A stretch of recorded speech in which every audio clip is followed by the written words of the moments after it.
English లో ఒక అద్భుతమైనటువంటి మూవీ జురాసిక్ పార్క్. మా గురువు గారు డాక్టర్ నేరల వేణుమాధవ్ గారు ఒక మాట చెప్తూ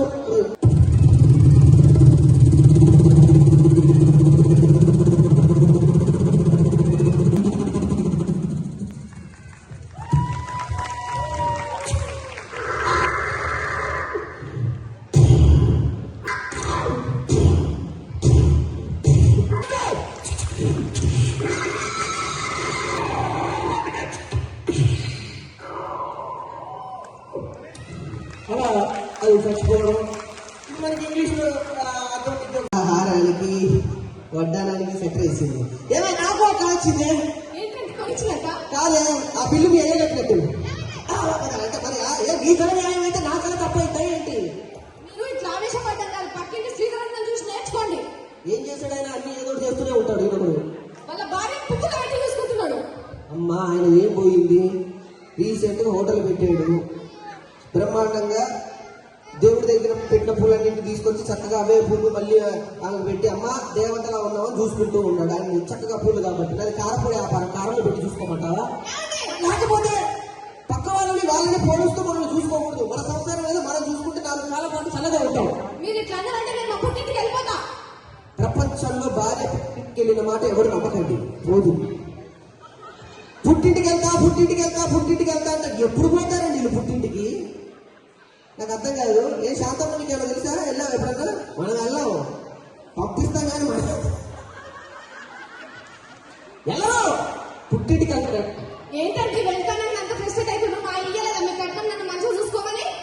కట్నం ఇప్పుడు చెప్తున్నానండి. చేసుకోవడం వల్ల నాకు వచ్చిన కట్నం ఏంటంటే, ఫస్ట్ ఇన్స్టాల్మెంట్ లో నేను పోగానే అల్లుడు నీకేం కావాలి అని అడిగాడు. ఏమండి సెలబ్రిటీ కదా, కారు పెట్టండి చాలు, నలుగురు ముందుకు వెళ్ళాలంటే చిన్న చూపుగా ఉంటుంది అని అడిగాను. ఇలా బొందులో నాన్న ఏం చేశాడు తెలుసా?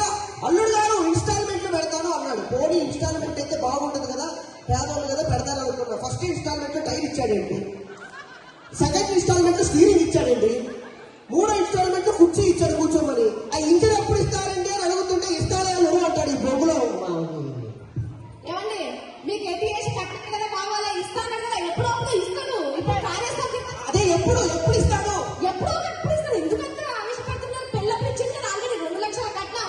తీసుకోలేదా 2 లక్షల కట్నం? అల్లుడు గారు 2 లక్షల కట్టానికి కొంత డబ్బు తక్కువైంది అన్నాడు. ఏదో తక్కువైంది కదా అకౌంట్లో వేస్తాడు అనుకున్నా. రూపాయి చేతులు పెట్టి మిగతా డబ్బు తక్కువ పడింది అన్నాడు మీ నాన్న. మా నాన్న తెలుగు ఉన్నదండి. ఏమండి లండన్ వచ్చిన దగ్గర నుంచి అందరూ నాకు గుడ్ల రహస్యం అడుగుతున్నారు. నీ గ్లో రహస్యం అడుగుతున్నారు? నీ శిరోజాల రహస్యమా? చెప్పు మరి. మహిళా మనులు అమ్మ నువ్వే అడిగావు ఇంటికి రాగానే ఏంటి కుర్ర రహస్యం అని చెప్పు.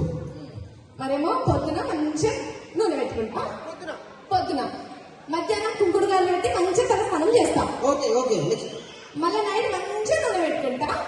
మళ్ళీ పడుకునే ముందు కొక్కానికి తీస్తుంది, విగ్గు తీసి కొక్కానికి తగిలించి పడుకుంటుంది. అంతేనా?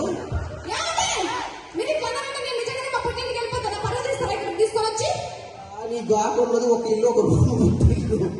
ఎప్పుడు పోతావో చెప్పగా నేనే దగ్గర నుండి పంపిస్తా. సరే ఇప్పుడు మీ మేధస్సుకి నేను కొన్ని క్వశ్చన్స్ ఇస్తాను, మీరు నాకు ఆన్సర్ చెప్పాలా?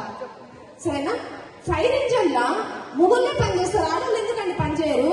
టాపిక్ పెద్దవాళ్ళు వచ్చారు, త్రిమూర్తులు అలా చెప్తున్న శ్రీధర్ గారు మీరు అర్థం చేసుకోవాలి, అమ్మ లక్ష్మమ్మ నువ్వు అర్థం చేసుకోవాలి. ఎడిటేడ్ ప్రెసిడెంట్ నువ్వు పడుకోలేదు. నేనేం పదేగా నువ్వు నీకే వస్తుంది. 1500 పౌండ్లనే పోతున్నాడు బిడ్డ.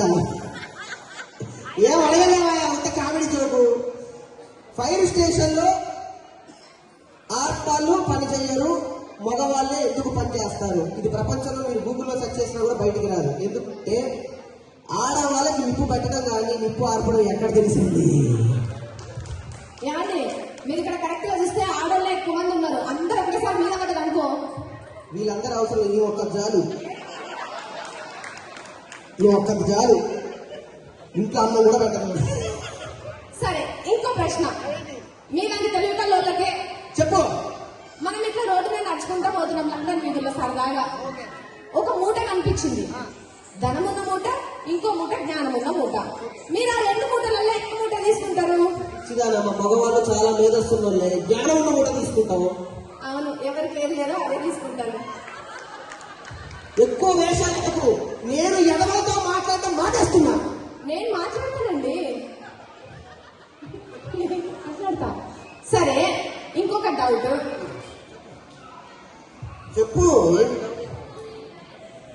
ఆడవాళ్ళు భర్తలకు భర్తకు తేడా ఏంటి అని ఒక ప్రశ్న వేసుకున్నానండి ఒక మీటింగ్ లా. మీకేమైనా తెలుసా?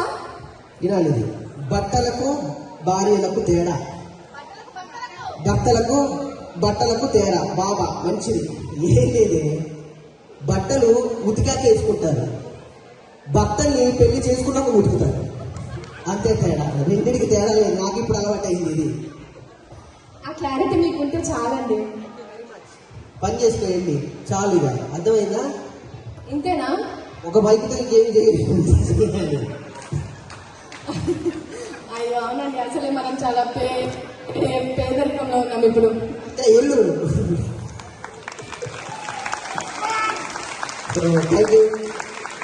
థ్యాంక్ యూ వెరీ మచ్ అండి. పిల్లలు సాధించేందుకు ఇక మీరు డిస్టర్బ్ చేయొద్దు, కూర్చోండి. ఇది మాట అయింది. ఇంకా